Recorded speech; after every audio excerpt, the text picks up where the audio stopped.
지금 당장 수술하셔야 해요. 선생님, 조금만 기다려 주실 수 있나요? 수술비는 곧 마련할게요. 죄송합니다. 수술은 지금 당장 해야 해요. 1시간만 늦어도 아이가 위험합니다. 서연은 그 자리에 주저앉았습니다. 엄마, 괜찮아요. 제가 학교 그만두고 공사장에 가서라도 돈 벌어 올게요. 수술비는 제가 내겠습니다. 옆에서 안타깝게 바라보던 민호가 카드를 꺼냈습니다.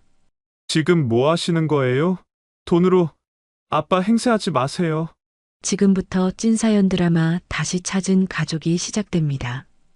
방문해주신 모든 분들께 늘 행복한 일이 가득하시길 바라겠습니다. 시작하기 전에 구독과 좋아요, 무료니까 한 번씩 꼭 부탁드립니다. 코엑스 전시장은 화려한 조명과 사람들의 열기로 가득했습니다. 오늘은 아시아 최대 규모의 건축 박람회가 열리는 날이었죠. 정민호는 깔끔하게 다림질된 정장 차림으로 전시장 중앙을 가로지르며 걸었습니다.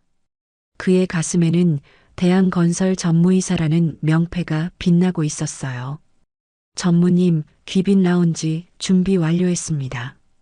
젊은 직원이 공손하게 고개를 숙이며 보고했습니다. 민호는 고개를 끄덕이며 손목시계를 확인했어요. 오후 2시 회장님과 주요 투자자들이 도착하는 시간이 가까워지고 있었죠. 민호는 이번 행사를 완벽하게 마무리해야 한다는 압박감을 느끼고 있었습니다. 이번 박람회는 그가 총괄 책임자였으니까요. 전시장 이곳저곳을 점검하며 걷던 민호의 발걸음이 갑자기 멈췄습니다. 입구 쪽 안내 데스크에서 파란색 제복을 입은 여성이 관람객들에게 팸플릿을 나눠주고 있었어요. 멀리서 봐도 익숙한 그 뒷모습, 그 걸음걸이. 민호의 심장이 빠르게 뛰기 시작했습니다. 설마, 아니겠지.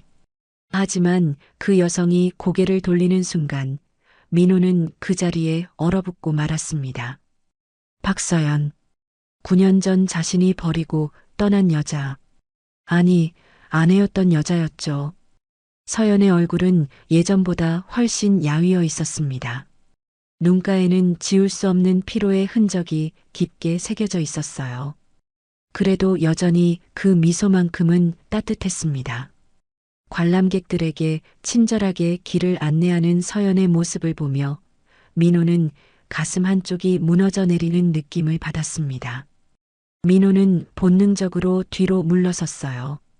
들키면 안 된다는 생각이 먼저 들었죠. 하지만 발이 떨어지지 않았습니다. 그때 서연의 옆으로 두 아이가 다가왔어요. 남자아이와 여자아이. 아이들은 편의점 비닐봉지에서 빵을 꺼내 서연에게 건넸습니다. 엄마, 이거 먹어요. 우리는 벌써 먹었어요. 남자아이의 목소리가 멀리서도 들렸습니다. 그 아이의 얼굴을 본 순간 민호는 숨이 막혔어요. 15살쯤 되어 보이는 그 아이는 자신의 젊은 시절과 너무도 닮아 있었습니다. 짙은 눈썹, 또렷한 이목구비, 그리고 그 눈빛. 민호는 자신의 과거를 마주한 것 같았죠. 여자아이는 더 어려 보였습니다. 12살쯤 됐을까요? 아이는 빵을 먹으면서도 자꾸 가슴을 쓸어내렸어요. 숨쉬기가 힘든 듯 작은 어깨가 오르락 내리락 했습니다. 서연은 걱정스러운 눈빛으로 딸의 등을 쓰다듬었죠. 하린아, 괜찮아? 오늘 약 먹었지? 응, 엄마. 괜찮아요. 민호는 그 장면을 멀리서 지켜보며 주먹을 꽉 쥐었습니다. 손톱이 손바닥을 파고들어 아팠지만 그것조차 느껴지지 않았어요. 저 아이들이 자신의 아이들이라는 사실을 민호는 본능적으로 알고 있었습니다. 9년 전 떠날 때 서연의 뱃속에 있던 아이가 저렇게 컸을까? 그리고 아들은 윤호야, 너 오늘 학원 가야 하지 않아? 서연의 목소리가 다시 들렸습니다. 윤호. 그 이름을 듣는 순간 민호의 눈시울이 뜨거워졌어요. 자신이 직접 지어준 이름이었습니다. 6년 동안 함께 키웠던 아들. 그 아이를 버리고 떠났다는 사실이 민호를 더욱 괴롭게 만들었죠. 괜찮아요, 엄마. 오늘은 엄마 옆에 있을래요. 엄마 힘들어 보여서요. 윤호의 대답을 들으며 민호는 고개를 떨궜습니다. 15살 아이가 어머니를 걱정하고 있었어요. 그 나이 또래 아이들이 친구들과 놀 시간에 윤호는 어머니 곁을 지키고 있었습니다. 민호는 자신이 그 자리에 있어야 했다는 걸 깨달았죠. 아버지로서, 남편으로서. 전무님, 귀빈들이 도착하셨습니다. 비서의 목소리가 민호를 현실로 끌어당겼습니다. 민호는 황급히 고개를 돌렸어요. 하지만 서연 가족을 향한 시선을 완전히 거둘 수가 없었습니다. 그는 비틀거리며 귀빈 라운지로 향했죠. 라운지에서 민호는 능숙하게 미소를 지으며 사람들을 맞이했습니다. 악수를 하고 명함을 주고받고 사업 이야기를 나눴어요.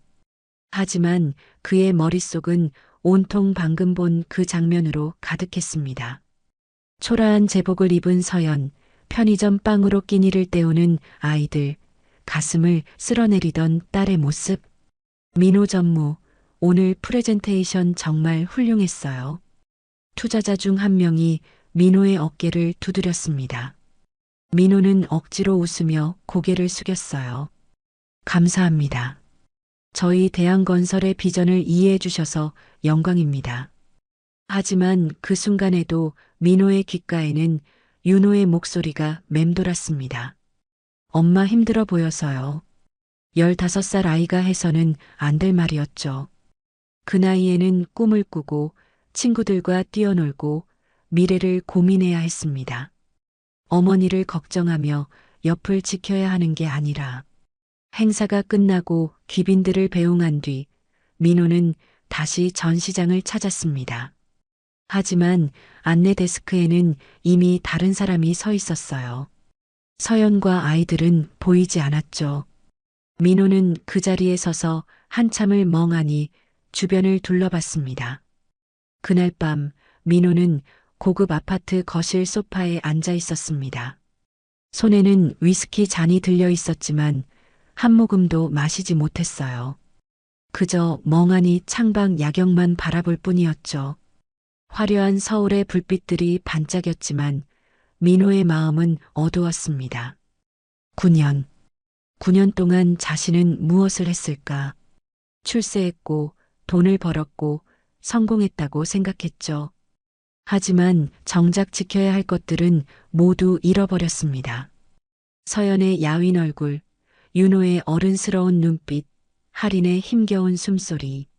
그 모든 것이 민호를 짓눌렀어요. 민호는 천천히 휴대전화를 꺼냈습니다. 오래된 연락처를 찾아 스크롤을 내렸죠. 그리고 거기서 멈췄습니다. 박서연. 9년 동안 단 한 번도 눌러보지 못한 이름이었어요. 민호의 손가락이 떨렸습니다. 전화를 걸어야 할까? 아니면 그냥 모른 척 지나쳐야 할까? 하지만 민호는 알고 있었습니다. 이미 늦었다는 것을. 그리고 그럼에도 불구하고 자신은 뭔가를 해야 한다는 것을요. 민호는 그날 밤 잠을 이루지 못했습니다. 눈을 감으면 서연의 야윈 얼굴이 떠올랐고 윤호의 어른스러운 눈빛이 가슴을 찔렀어요. 새벽 4시 민호는 결국 침대에서 일어나 서재로 향했습니다. 오래된 서랍을 열자 먼지가 쌓인 앨범 한 권이 나왔죠. 9년 전의 사진들이었습니다. 민호는 천천히 페이지를 넘겼어요. 거기에는 젊은 시절의 자신과 서연이 있었습니다. 좁은 원룸 앞에서 찍은 사진, 서연이 만든 김밥을 들고 웃고 있는 사진, 배가 불러온 서연을 안고 있는 사진. 민호의 손끝이 떨렸습니다. 그때는 정말 가난했죠. 민호는 건설회사 말단 사원이었고 서연은 편의점 아르바이트로 생계를 도왔어요. 월세 40만 원짜리 원룸에서 둘이 부대끼며 살았습니다. 겨울에는 추워서 이불을 겹겹이 덮고 잤고, 여름에는 더워서 창문을 활짝 열어놔도 잠을 이루기 힘들었죠. 민호는 앨범을 덮고 눈을 감았습니다. 9년 전 그날이 선명하게 떠올랐어요. 여보, 오늘 회사에서 무슨 일 있었어요? 서연이 낡은 식탁에 라면을 놓으며 물었습니다. 민호는 고개를 들지 않았어요. 그날 회사에서 승진 발표가 있었거든요. 하지만 민호의 이름은 없었습니다. 5년 동안 밤낮 없이 일했는데 승진한 건 줄을 잘 선 동기들 뿐이었죠. 아무 일도 없었어. 민호의 목소리는 쌀쌀했습니다. 서연은 민호의 표정을 살피며 조심스럽게 말했어요. 힘들죠? 저도 알아요. 하지만 우리 조금만 더 참아요. 당신은 실력 있는 사람이잖아요. 언젠가는 인정받을 거예요. 언제요? 5년을 더 기다려요? 10년을 더 기다리란 말이에요? 민호가 처음으로 목소리를 높였습니다. 서연은 깜짝 놀라 움찔했죠. 민호는 라면 그릇을 밀어내며 일어섰어요. 저 사람들은 줄만 잘 서면 올라가요. 실력은 중요하지 않아요. 누구 밑에 붙느냐가 중요하죠. 난 그게 싫어서 묵묵히 일만 했는데 결과가 뭐예요? 아무것도 없잖아요. 서연은 천천히 다가와 민호의 손을 잡았습니다. 차가운 손이었어요. 여보, 저는 당신이 그렇게 살지 않아서 좋았어요. 줄을 서지 않고 비굴하지 않고 정직하게 일하는 모습이 멋있었어요. 돈이 없어도 괜찮아요. 우리 셋이서 함께 있으면 그걸로 충분해요. 서연은 자신의 배를 쓰다듬었습니다. 임신 7개월이었죠. 민호는 서연의 배를 보며 한숨을 쉬었어요. 미안해요. 당신한테 이런 것밖에 못 해줘서. 그날 밤 민호는 서연의 품에서 울었습니다. 처음이자 마지막으로요. 일주일 후 민호는 회사 로비에서 한 여자를 만났습니다. 최유진. 회장의 외동딸이었죠. 유진은 아버지 심부름으로 회사에 들렀다가 엘리베이터 앞에서 민호와 마주쳤어요. 혹시 정민호 씨 맞으세요? 유진의 목소리는 부드러웠습니다. 민호는 고개를 끄덕였죠. 저번 프로젝트 보고서 봤어요. 정말 인상적이더라고요. 신입 때부터 당신 이름은 들어봤어요. 실력 있다고요. 민호는 어색하게 웃었습니다. 회장 딸이 자신을 알고 있다는 게 놀라웠어요. 감사합니다. 혹시 시간 되시면 커피 한잔 할까요? 당신이랑 이야기 나눠보고 싶어요. 민호는 망설였습니다. 하지만 거절할 이유가 없었죠. 그렇게 둘은 회사 근처 카페로 갔어요. 정민호 씨는 왜 아직도 사원이에요? 유진의 질문은 직설적이었습니다. 민호는 커피잔을 내려놓으며 쓴웃음을 지었어요. 글쎄요. 제가 줄을 잘 못 서서 그런가 봅니다. 맞아요. 이 바닥은 실력만으로는 안 돼요. 누구 편에 서느냐가 중요하죠. 유진은 민호의 눈을 똑바로 바라봤습니다. 그 눈빛에는 확신이 가득했어요. 내 편에 서세요. 그럼 3년 안에 임원 만들어 줄게요. 민호는 숨이 막혔습니다. 3년. 지금까지 5년을 일했는데 사원에서 대리도 못 달았는데 3년 만에 임원이라니. 무슨 조건이 있습니까? 조건이라기보다는 제안이에요. 나는 당신 같은 사람이 필요해요. 실력 있고 성실하고 야망 있는 사람. 당신은 성공할 자격이 있어요. 다만 기회가 없었을 뿐이죠. 유진은 명함을 꺼내 민호에게 건넸습니다. 생각해 보세요. 언제든 연락 주세요. 그날 저녁 민호는 원룸으로 돌아왔습니다. 서연은 배를 안고 힘겹게 빨래를 개고 있었어요. 좁은 방, 낡은 가구, 깨진 벽지. 민호는 그 모든 게 초라하게 느껴졌습니다. 여보, 밥 먹었어요? 서연의 목소리는 여전히 따뜻했습니다. 하지만 민호는 대답하지 않았어요. 머릿속은 온통 유진의 말로 가득했죠. 3년 만에 임원. 그 말이 계속 맴돌았습니다. 한 달 뒤 민호는 유진과 다시 만났습니다. 그리고 그 다음 주에도, 그 다음 주에도요. 만날 때마다 유진은 민호에게 비전을 보여줬습니다. 프로젝트를 맡기고 중요한 자리에 데려갔고 사람들에게 소개시켜줬어요. 민호 씨는 특별해요. 다른 사람들과 달라요. 유진의 말은 민호를 흔들었습니다. 집에 돌아가면 서연이 있었지만 회사에 가면 유진이 있었어요. 서연은 민호에게 사랑을 줬지만 유진은 민호에게 미래를 보여줬죠. 그러던 어느 날 유진이 말했습니다. 민호 씨, 나는 당신이 좋아요. 그냥 직원으로서가 아니라 남자로서요. 민호는 멈칫했습니다. 유진의 눈빛은 진지했어요. 내 곁에 있어요. 그럼 당신이 원하는 모든 걸 줄 수 있어요. 성공도 명예도 돈도요. 당신은 그럴 자격이 있어요. 저는 결혼했습니다. 아내가 있고 곧 아이도 태어날 거예요. 알아요.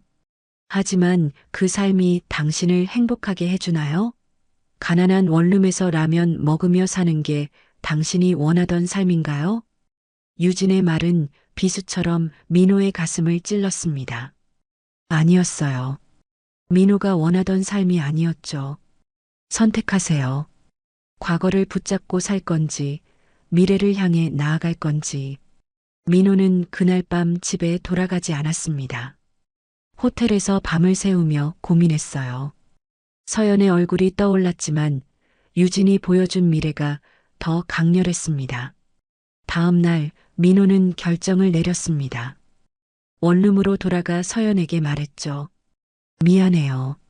나는 더 이상 이렇게 살 수 없어요.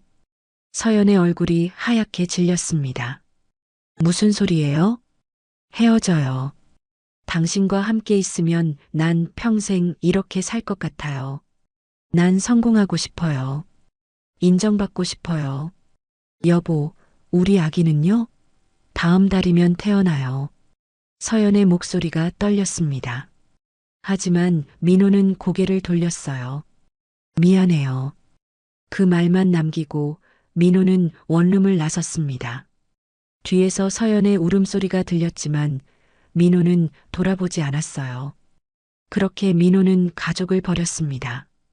그리고 유진을 선택했죠. 민호는 앨범을 덮으며 깊은 한숨을 쉬었습니다. 과거의 기억은 칼날처럼 날카로웠어요. 하지만 지금 중요한 건 과거가 아니었죠. 박람회에서 본 서연과 아이들의 모습이 머릿속을 떠나지 않았습니다. 다음 날 아침 민호는 회사에 출근하자마자 비서를 불렀어요.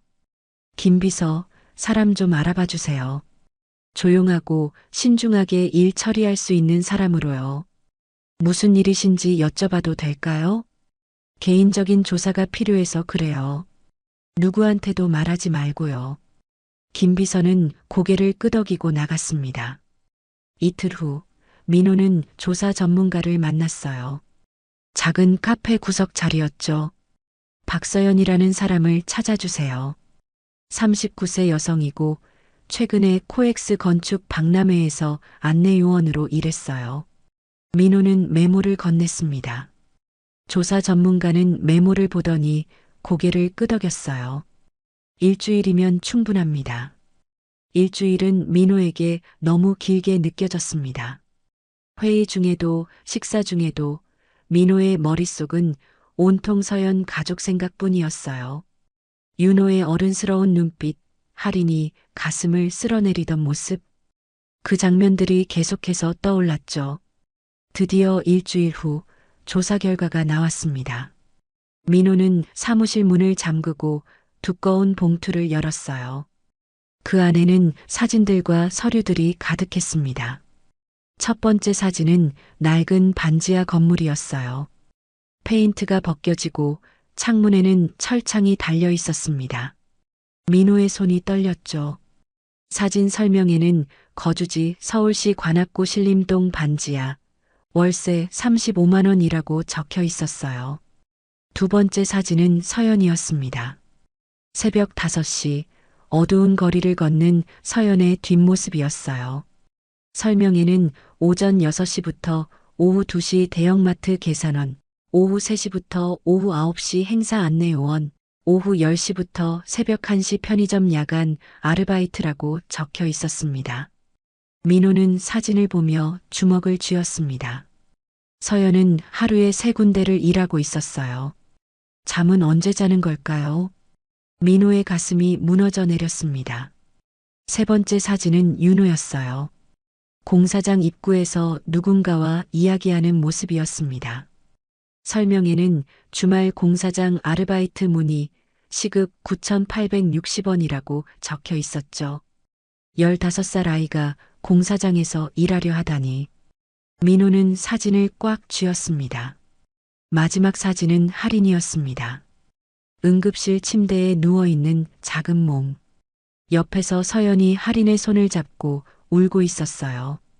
설명에는 월 평균 3회 응급실 방문, 선천성 심장질환, 수술 필요하나 비용 문제로 미루는 중이라고 적혀 있었습니다.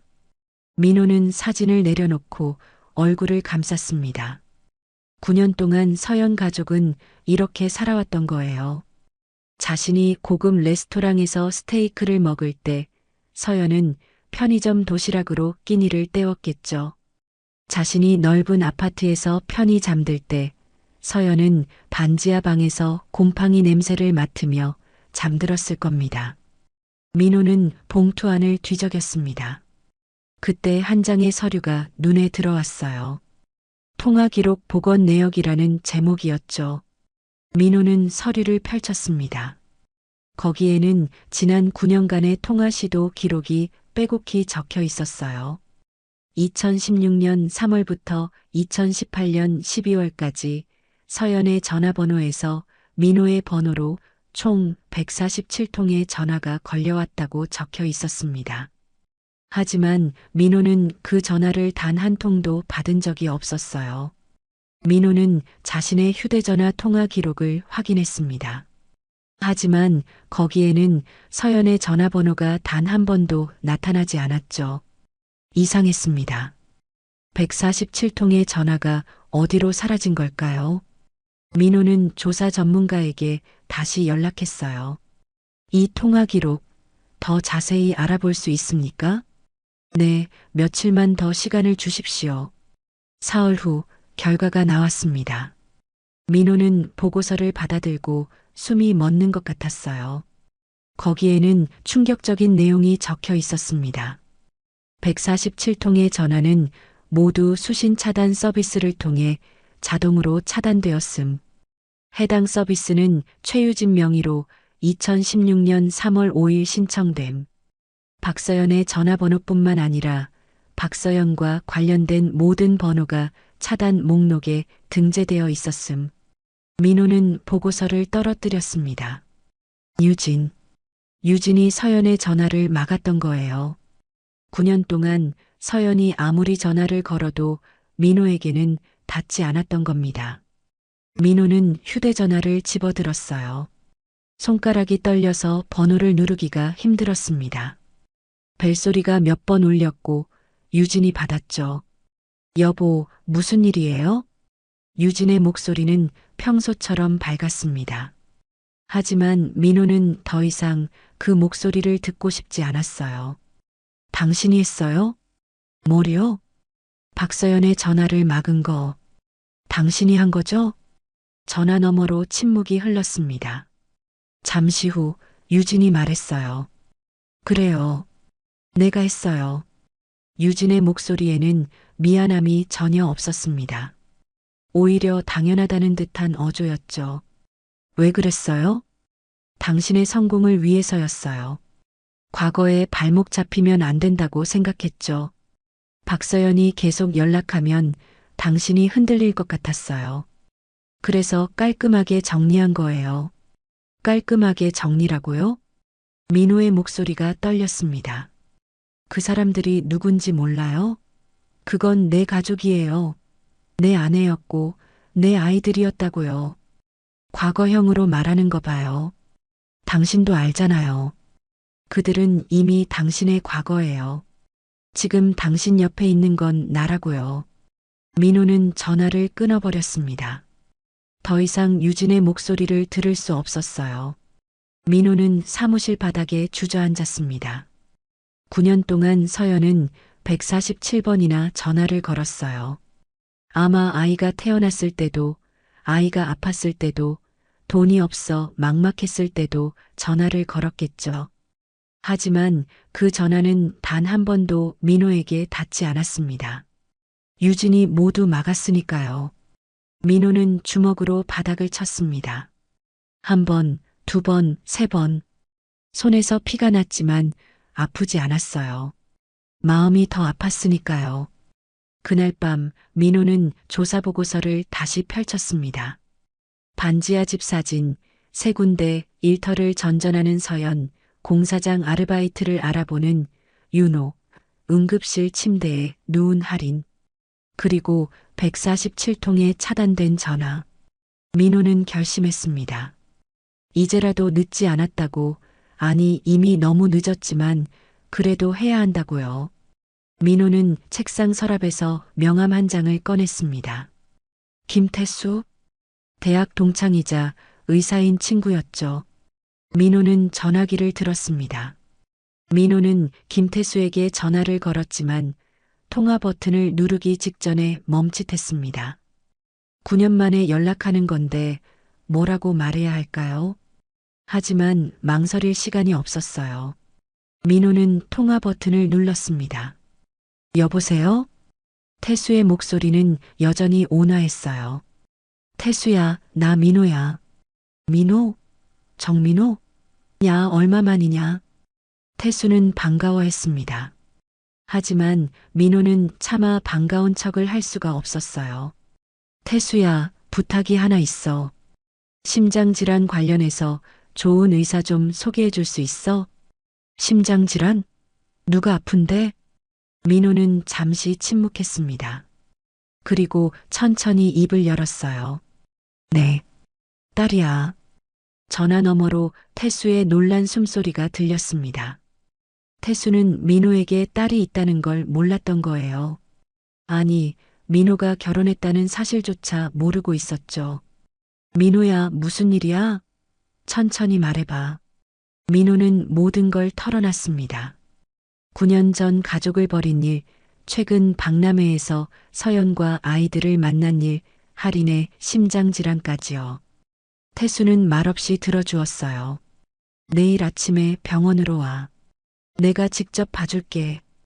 고맙다, 태수야. 하지만 민호가 전화를 끊으려는 순간 태수가 말했습니다. 민호야, 9년이면 정말 긴 시간이야.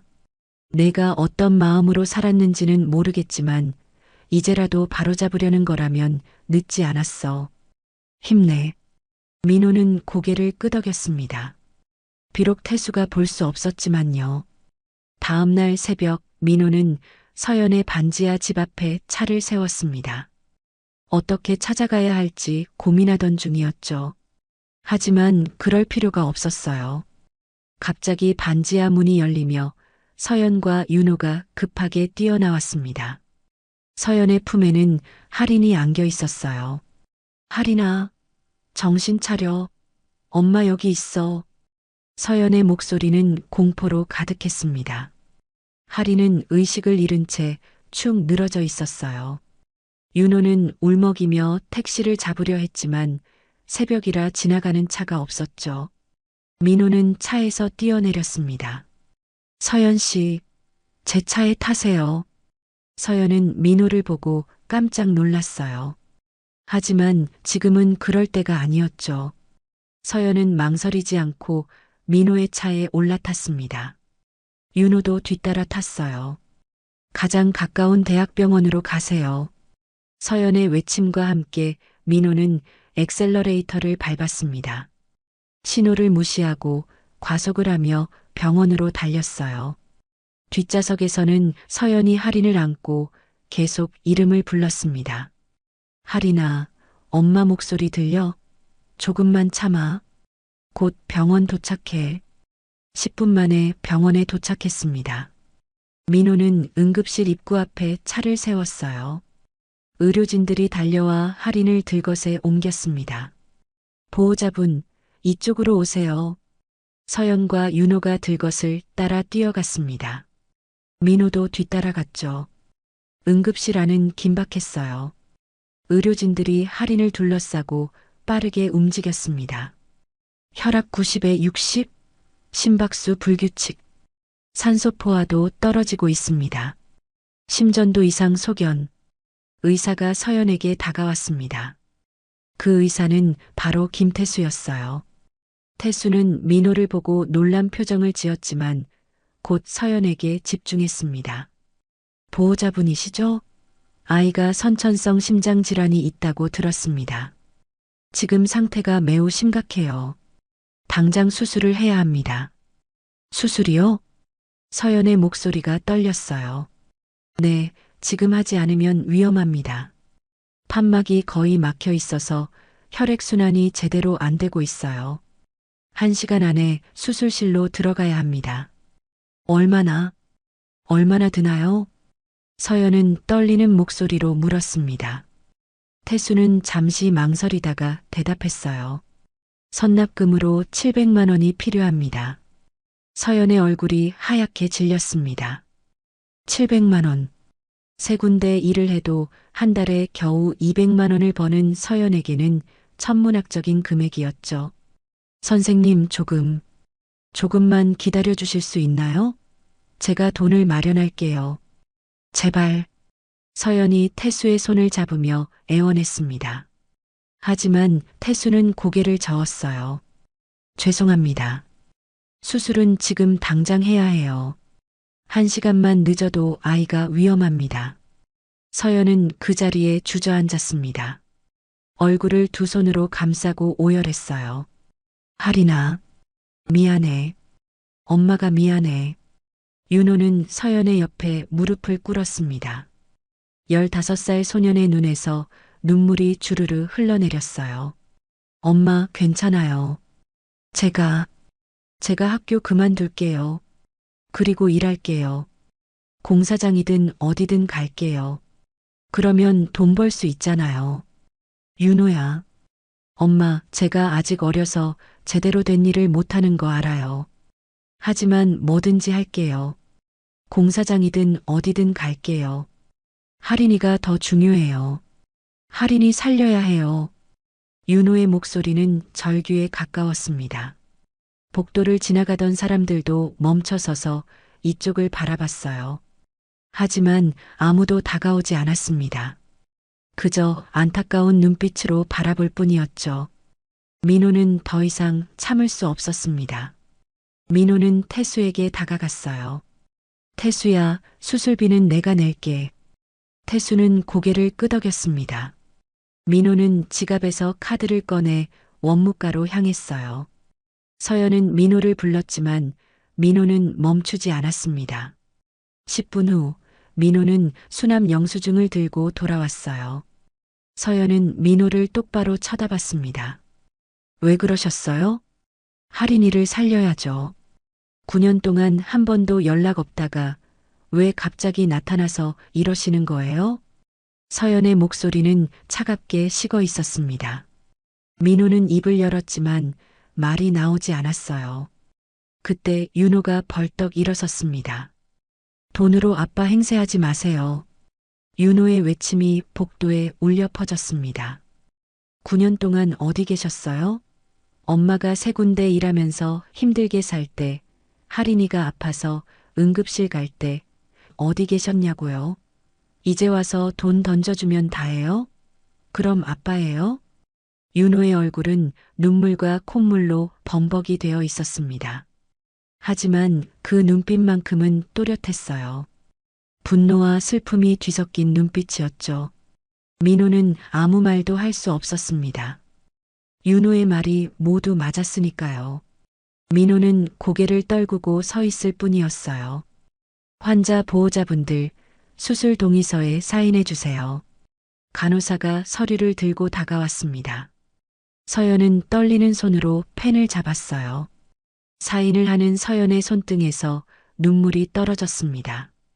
하리나, 엄마가 꼭 살려줄게. 꼭. 수술실 문이 열리고 할인이 실려 들어갔습니다. 서연과 윤호는 수술실 문 앞에 주저앉았어요. 민호는 멀찍이 떨어져 서서 그 모습을 지켜봤습니다. 다가갈 수도 위로할 수도 없었죠. 수술실 위에 빨간 불이 켜졌습니다. 수술 중이라는 표시였어요. 민호는 벽에 등을 기대고 미끄러지듯 바닥에 앉았습니다. 그리고 생각했죠. 9년 동안 자신이 쌓아온 모든 것이 지금 이 순간 아무 의미가 없다는 거요. 수술실 앞 복도는 침묵으로 가득했습니다. 서연과 윤호는 수술실 문을 바라보며 앉아 있었고, 민호는 멀리 떨어진 의자에 혼자 앉아 있었어요. 세 사람 사이의 거리는 불과 몇 미터였지만 그 간격은 9년이라는 시간만큼이나 멀게 느껴졌죠. 2시간이 흘렀습니다. 수술실 위에 빨간 불은 여전히 켜져 있었어요. 민호는 자판기 커피를 뽑아 서연에게 건네려 했지만 윤호의 날카로운 눈빛에 멈칫했습니다. 민호는 그냥 자리로 돌아와 혼자 커피를 마셨어요. 그때 민호의 휴대전화가 울렸습니다. 유진이었죠. 민호는 전화를 받지 않았어요. 하지만 유진은 계속해서 전화를 걸어왔습니다. 결국 민호는 복도 끝으로 걸어가 전화를 받았습니다. 왜 전화를 안 받아요? 어디 있어요? 유진의 목소리는 짜증이 섞여 있었습니다. 병원이에요. 병원? 어디 아파요? 아니, 내가 아니라. 민호는 말을 멈췄습니다. 유진에게 뭐라고 설명해야 할까요? 하지만 유진은 이미 눈치챈 듯 했어요. 설마 박서연 그 사람들 때문에 거기 있는 거예요? 딸이 쓰러졌어요. 수술 중이에요. 당신 딸이 아니잖아요. 이제 와서 왜 그러는 거예요? 유진의 말이 민호의 가슴을 찔렀습니다. 하지만 민호는 더 이상 유진의 말에 흔들리고 싶지 않았어요. 내 딸이에요. 법적으로는 아니지만 피로는 내 딸이죠. 정민호, 정신 차려요. 당신이 지금까지 쌓아온 게 뭐예요? 그 사람들 때문에 다 무너뜨릴 거예요? 이미 무너졌어요. 민호의 목소리는 낮고 단호했습니다. 당신이 9년 동안 박서연의 전화를 막았다는 거 알아요. 어떻게 그럴 수 있었어요? 전화 너머로 침묵이 흘렀습니다.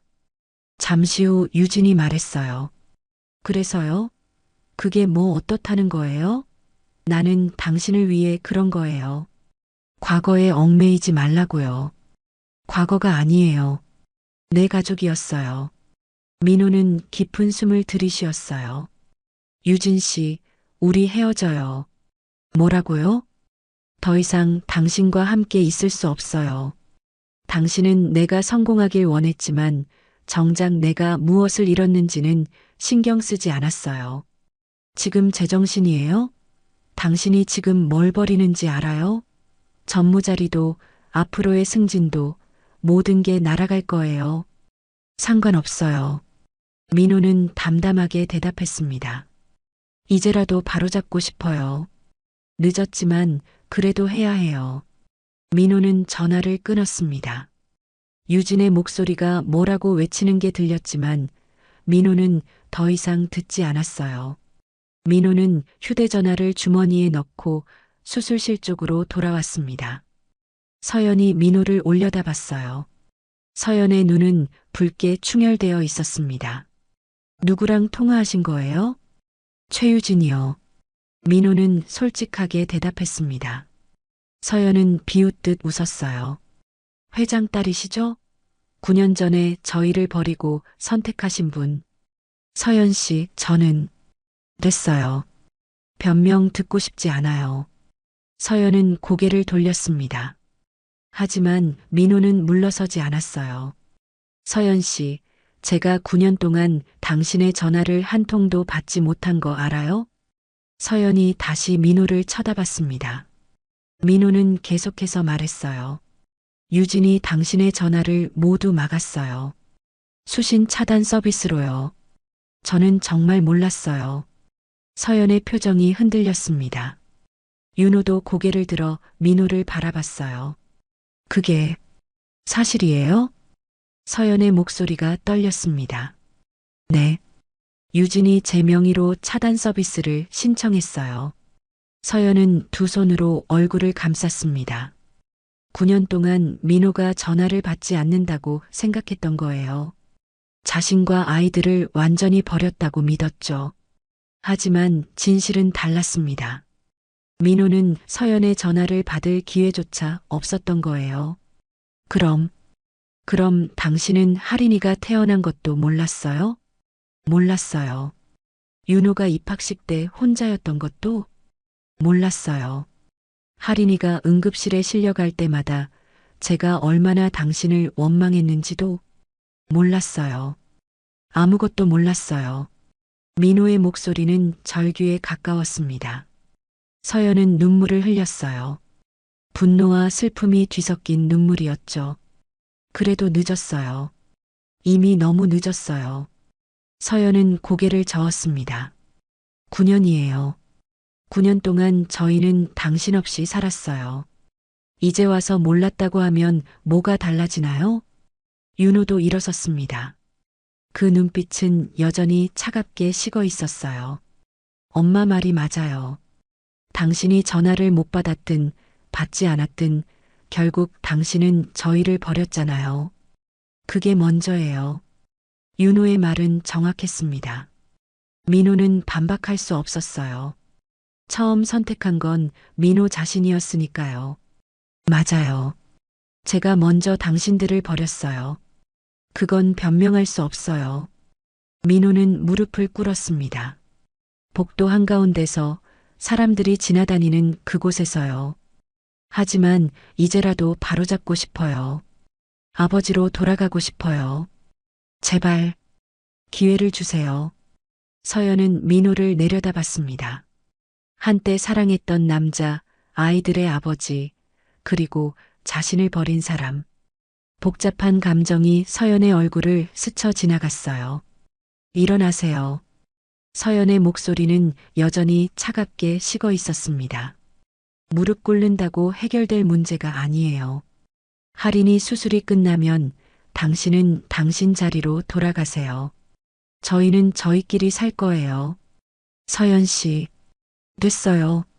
서연이 목소리를 높였습니다. 복도에 있던 사람들이 이쪽을 쳐다봤어요. 하지만 서연은 신경 쓰지 않았습니다. 당신이 9년 전에 선택한 삶을 사세요. 저희는 당신 없이도 잘 살았어요. 앞으로도 그럴 거고요. 민호는 천천히 일어섰습니다. 무릎이 아팠지만 마음이 더 아팠어요. 민호는 고개를 숙였습니다. 알겠어요. 하지만 저는 포기하지 않을 거예요.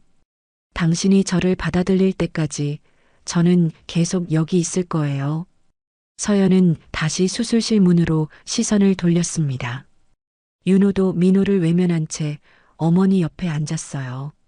민호는 멀리 떨어진 의자로 돌아가 주저앉았습니다. 수술실 위에 빨간 불은 여전히 켜져 있었어요. 할인의 수술은 계속되고 있었죠. 민호는 그 불빛을 바라보며 생각했습니다. 서연과 윤호는 자신을 받아들이지 않았어요. 9년이라는 시간은 너무 깁니다. 그 시간 동안 쌓인 상처와 분노는 쉽게 사라지지 않죠.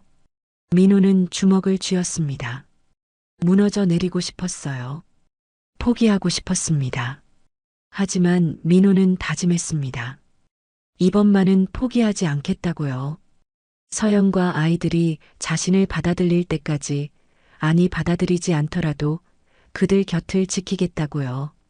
복도의 시계는 자정을 넘어가고 있었습니다. 긴 밤이었어요. 하지만 민호에게 이 밤은 새로운 시작이었습니다. 9년 동안 잃어버렸던 것들을 되찾기 위한 긴 여정의 시작이었죠. 자정이 지나고 새벽 1시가 되었습니다. 수술실 위에 빨간 불은 여전히 켜져 있었어요. 복도는 고요했습니다.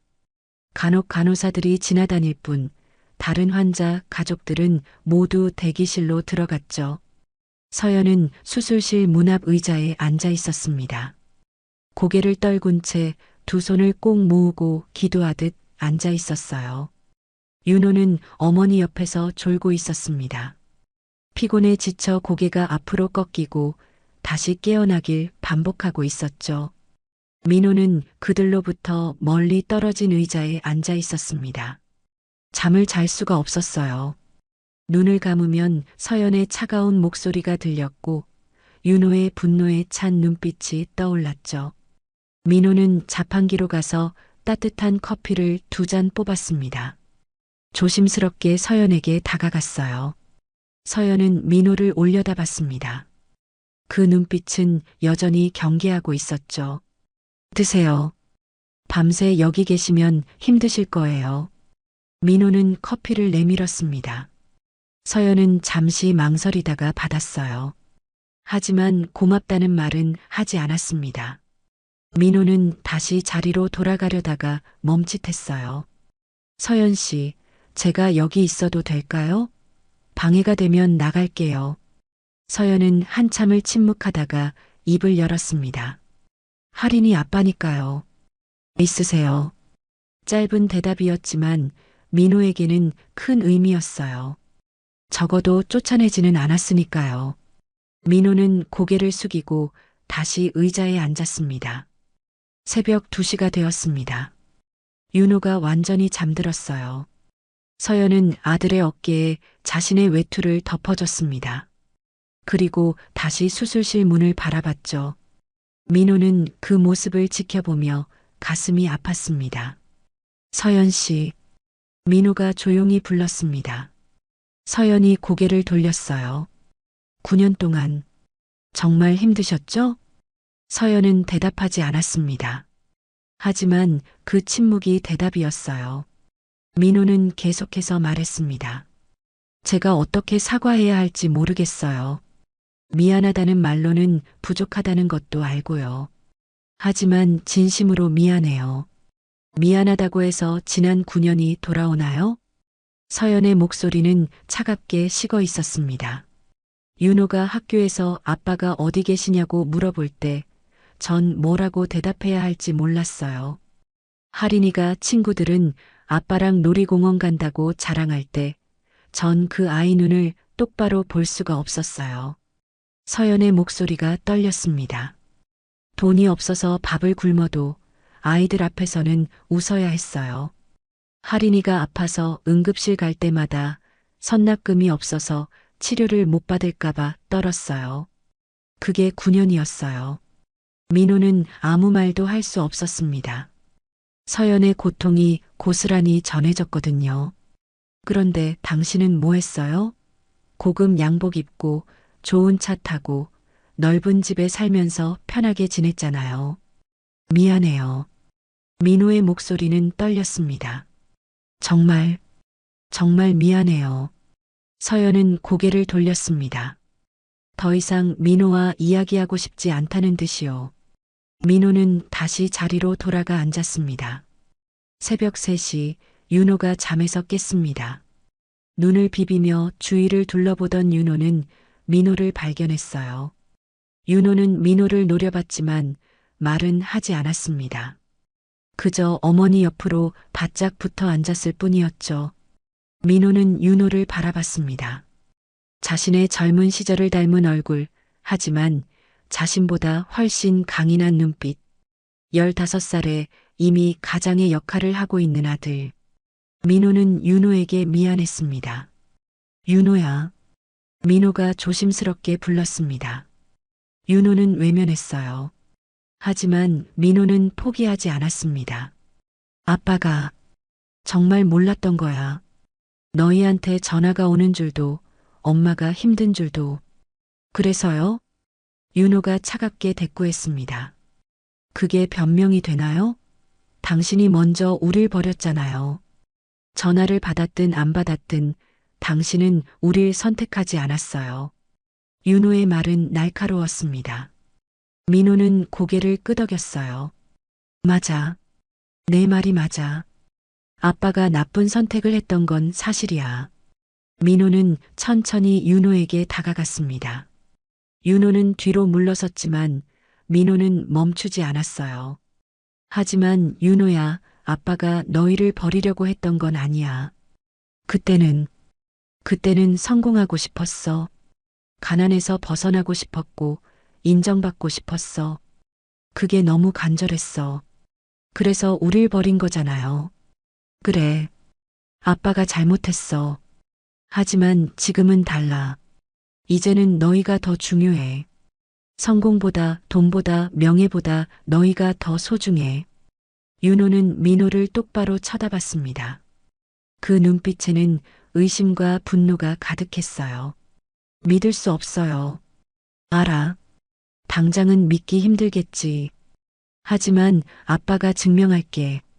시간이 걸려도 너희가 받아들여줄 때까지 계속 노력할게. 윤호는 고개를 돌렸습니다. 하지만 완전히 외면하지는 않았어요. 조금이나마 마음이 흔들리는 것 같았죠. 정말 몰랐던 거예요? 엄마가 전화한 거? 윤호가 조심스럽게 물었습니다. 민호는 고개를 끄덕였어요. 정말 몰랐어. 알았다면 달려왔을 거야. 당장이라도. 그럼 왜 한 번도 찾아오지 않았어요? 궁금하지도 않았어요? 궁금했어. 매일 궁금했지. 하지만 아빠는 비겁했어. 너희를 버린 죄책감 때문에 차마 찾아갈 용기가 없었어. 너희가 아빠를 미워할 거라고 생각했거든. 민호의 목소리가 떨렸습니다. 그게 아빠의 두 번째 잘못이야. 너희를 버린 것도 잘못이고 찾아가지 않은 것도 잘못이야. 아빠는 정말 나쁜 아빠였어. 윤호는 눈물을 참으려 애썼습니다. 하지만 결국 눈물이 흘러내렸어요. 저는 아빠가 정말 미웠어요. 엄마가 힘들어할 때마다, 할인이가 아플 때마다 왜 우리한테는 아빠가 없는지 원망했어요. 미안해, 윤호야. 정말 미안해. 민호도 눈물을 흘렸습니다. 아버지와 아들 9년 만에 처음으로 진심을 나누는 순간이었어요. 아빠가 모든 걸 되돌릴 수는 없어. 하지만 지금부터라도 제대로 된 아빠가 되고 싶어. 너희 곁에서 함께하고 싶어. 윤호는 입술을 깨물었습니다. 아버지를 받아들여야 할까요? 아니면 계속 거부해야 할까요? 마음이 복잡했어요. 약속할 수 있어요? 다시는 우릴 버리지 않겠다고? 약속해. 절대로 너희를 떠나지 않을게. 윤호는 천천히 고개를 끄덕였습니다. 완전히 받아들인 건 아니었지만 적어도 기회를 주기로 한 것 같았어요. 서연은 멀리서 그 모습을 지켜보고 있었습니다. 서연의 눈에도 눈물이 맺혀 있었죠. 새벽 5시 동쪽 하늘이 밝아오기 시작했습니다. 민호는 윤호, 서연과 함께 수술실 앞에 앉아 있었어요.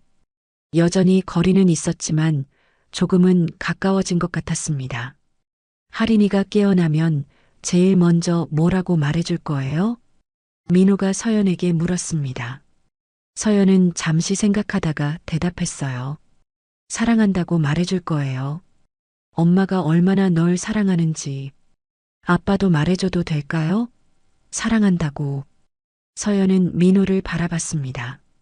그리고 천천히 고개를 끄덕였어요. 할인이가 듣고 싶어 한다면요. 그 말은 민호에게 희망이었습니다. 완전한 용서는 아니었지만 작은 문이 열린 것 같았죠. 민호는 수술실 문을 바라보며 기도했습니다. 할인이 무사하기를, 그리고 자신에게 아버지가 될 기회가 주어지기를요. 밤새 지켜본 수술실 문. 그 문 너머에는 민호의 딸이 있었습니다. 한 번도 안아보지 못한 딸, 이름을 불러보지 못한 딸. 민호는 이번만은 놓치지 않겠다고 다짐했습니다. 새벽 6시 수술실 위에 빨간 불이 꺼졌습니다. 서연이 벌떡 일어났어요. 윤호도 잠에서 깨어 수술실 문을 응시했습니다. 민호는 멀리서 두 손을 모은 채 기도했죠. 수술실 문이 천천히 열렸습니다. 김태수가 마스크를 벗으며 나왔어요. 피곤한 얼굴이었지만 그 표정은 밝았습니다. 서연과 윤호가 달려갔고 민호도 조심스럽게 다가갔어요. 수술은 성공적으로 끝났습니다. 태수의 말에 서연은 그 자리에 주저앉으며 오열했습니다. 9년 동안 쌓였던 두려움과 걱정이 한꺼번에 터져나왔어요. 윤호는 어머니를 부축하며 함께 울었습니다. 정말 괜찮은 거예요? 서연이 떨리는 목소리로 물었습니다. 네, 판막 교체 수술이 잘 됐어요. 이제 할인이는 정상적인 생활을 할 수 있을 겁니다. 다만 회복에는 시간이 필요해요. 중환자실에서 하루 정도 관찰하고 일반 병실로 옮길 예정입니다. 언제 볼 수 있어요? 지금은 마취에서 깨어나는 중이에요. 1시간쯤 후에 잠깐 면회 가능합니다. 태수는 민호를 바라봤습니다. 민호는 고개를 숙여 감사를 표했어요. 태수는 민호의 어깨를 가볍게 두드리고 수술실 안으로 들어갔습니다. 1시간이 지났습니다. 간호사가 나와서 보호자를 불렀어요. 서연과 윤호가 일어섰습니다. 민호는 자리에 앉아 있었죠. 자신은 면회할 자격이 없다고 생각했으니까요. 정민호 씨도 들어오세요. 간호사가 민호를 불렀습니다. 민호는 깜짝 놀라 서연을 쳐다봤어요. 서연은 잠시 망설이다가 고개를 끄덕였습니다. 들어가 보세요. 할인이 아빠니까요. 민호는 천천히 일어났습니다. 서연과 윤호를 따라 중환자실로 들어갔어요. 중환자실은 조용했습니다. 여러 기계의 삐삐 소리만 들렸죠. 할인은 작은 침대에 누워 있었습니다. 얼굴은 창백했지만 숨소리는 고르게 들렸어요. 가슴에는 여러 전선이 연결되어 있었고 팔에는 링거가 꽂혀 있었습니다. 서연은 할인의 침대 옆에 앉아 조심스럽게 손을 잡았어요. 할인아, 엄마야. 엄마 목소리 들려? 할인은 반응이 없었습니다. 아직 마취에서 완전히 깨어나지 못한 거예요. 윤호도 침대 반대편에 서서 동생의 손을 잡았습니다. 할인아, 오빠야. 수술 잘 끝났어. 이제 괜찮아. 민호는 멀찍이 서서 그 모습을 지켜봤습니다. 다가가고 싶었지만 감히 다가갈 수가 없었어요. 12년 동안 한 번도 안아보지 못한 딸. 이름을 불러본 적도 없는 딸이었죠. 가까이 오세요. 서연이 민호를 불렀습니다. 민호는 조심스럽게 침대 곁으로 다가갔어요. 할인의 얼굴을 가까이서 보는 건 처음이었습니다. 작고 여린 얼굴, 긴 속눈썹, 작은 입술. 서연을 닮았어요. 할인아. 민호는 떨리는 목소리로 이름을 불렀습니다. 처음으로 딸의 이름을 부르는 순간이었어요. 눈물이 주르르 흘러내렸습니다. 그때 할인의 손가락이 작게 움직였어요. 서연이 깜짝 놀라 할인을 내려다봤습니다. 할인아? 엄마 목소리 들려? 할인의 눈꺼풀이 천천히 떨렸습니다. 그리고 조금씩 눈을 떴어요. 흐릿한 눈빛이었지만 분명히 깨어난 거였죠. 엄마. 할인의 목소리는 작고 약했습니다. 서연은 울음을 터뜨렸어요. 그래, 할인아. 엄마 여기 있어. 수술 잘 끝났어. 이제 괜찮아. 할인은 천천히 주위를 둘러봤습니다. 오빠 윤호를 보고 희미하게 웃었어요. 그리고 낯선 남자를 발견했습니다. 민호였죠. 저분은 누구예요? 할인이 작게 물었습니다. 서연은 잠시 망설였어요. 윤호도 민호를 쳐다봤습니다. 그리고 천천히 입을 열었어요. 할인아, 저분은 우리 아빠야. 윤호의 목소리는 떨렸습니다. 민호는 윤호를 바라봤어요. 윤호는 여전히 복잡한 표정이었지만 할인을 위해 용기를 낸 것 같았죠. 하리는 민호를 물끄러미 바라봤습니다. 12년 동안 한 번도 본 적 없는 아버지, 사진으로도 본 적 없는 얼굴이었어요. 하리는 작은 손을 들어 민호를 향해 내밀었습니다. 아빠, 그 한마디에 민호는 무너졌습니다. 민호는 하린의 작은 손을 잡으며 눈물을 터뜨렸어요. 12년 만에 처음으로 딸의 손을 잡는 순간이었습니다. 하린아, 아빠야. 미안해. 정말 미안해. 이제껏 곁에 없어서 미안해. 민호는 하린의 손을 두 손으로 감싸며 울었습니다. 하린은 희미하게 웃으며 말했어요. 괜찮아요, 아빠. 이제 오셨잖아요. 민호는 하린을 바라보다가 윤호를 돌아봤습니다. 윤호는 고개를 돌렸지만 눈가가 붉어져 있었어요. 민호는 떨리는 목소리로 말했습니다. 윤호야, 고마워. 동생한테 아빠라고 말해줘서. 윤호는 입술을 깨물었습니다. 9년 동안 원망했던 아버지. 하지만 하린의 기쁜 얼굴을 보니 더 이상 미워할 수가 없었어요. 윤호는 천천히 민호를 돌아봤습니다. 저도 사실은. 윤호의 목소리가 떨렸습니다. 말이 쉽게 나오지 않았어요. 민호는 윤호를 바라보며 기다렸습니다. 저도 아빠가 보고 싶었어요. 윤호의 눈에서 눈물이 흘러내렸습니다. 그동안 참았던 눈물이었어요. 엄마가 힘들 때마다, 하린이가 아플 때마다 저는 아빠가 있었으면 좋겠다고 생각했어요. 왜 우리한테만 아빠가 없는지, 왜 우리를 버렸는지 원망했지만, 그래도 보고 싶었어요. 민호는 윤호에게 다가가 아들을 끌어안았습니다. 윤호는 처음엔 몸을 굳혔지만 곧 아버지의 품에서 울음을 터뜨렸어요. 아빠, 울먹이는 목소리였지만 그 한마디는 민호에게 세상 무엇보다 소중했어요. 민호는 아들을 꽉 안으며 함께 울었습니다. 미안해, 윤호야. 정말 미안해. 아빠가 늦었어. 하지만 이제는 절대 안 떠날게. 약속해. 서연은 그 모습을 지켜보며 눈물을 흘렸습니다. 9년 동안 혼자 짊어졌던 무게가 조금씩 가벼워지는 것 같았어요. 민호가 진심이라는 걸 서연은 느낄 수 있었습니다. 하리는 침대에 누운 채 아빠와 오빠가 안고 우는 모습을 바라봤어요.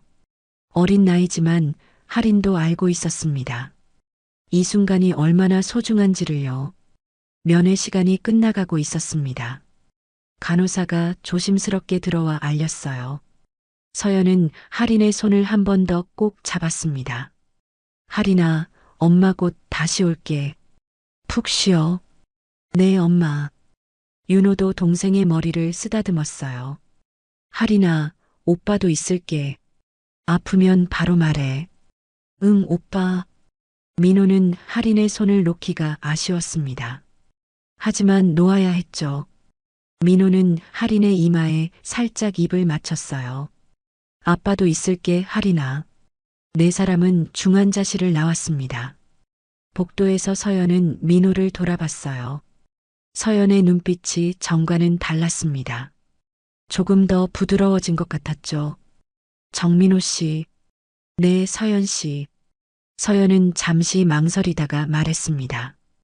아이들을 위해서라면 다시 한번 기회를 주겠어요. 민호는 숨이 멎는 것 같았습니다. 기회. 서연이 기회를 준다고 했어요.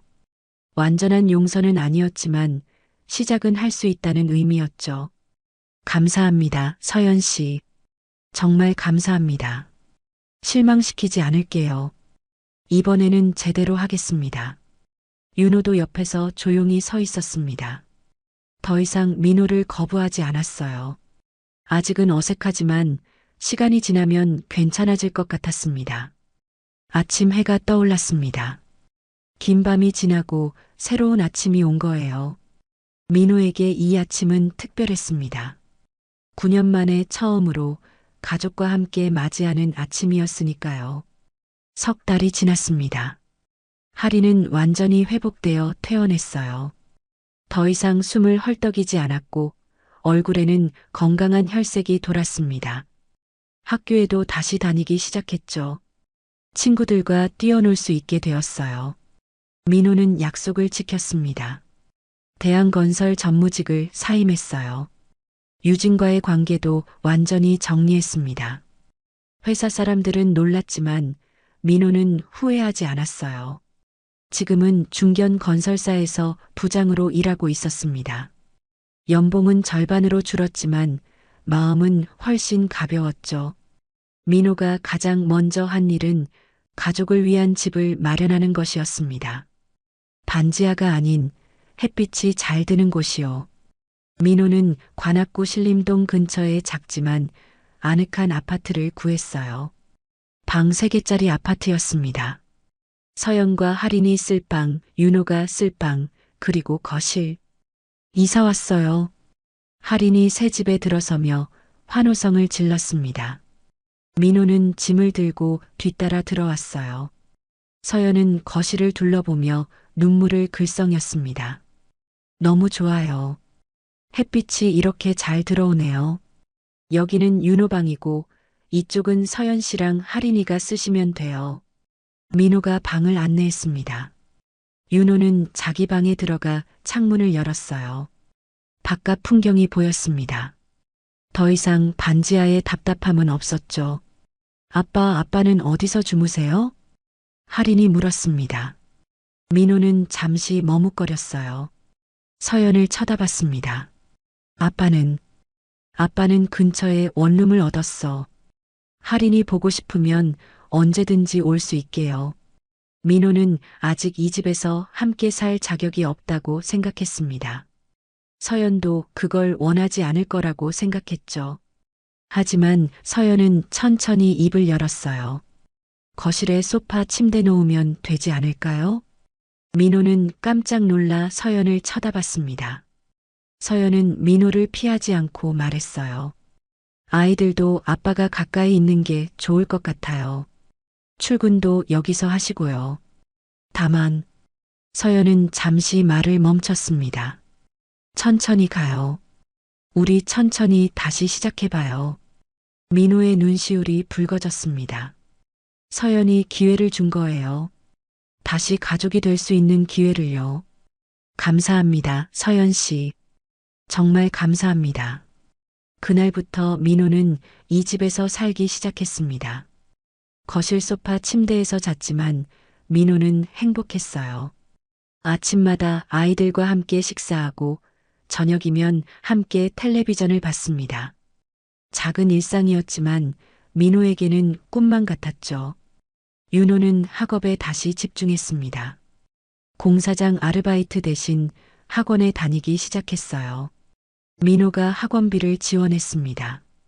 윤호는 의사가 되고 싶다는 꿈을 다시 키웠어요. 윤호야, 공부 어때?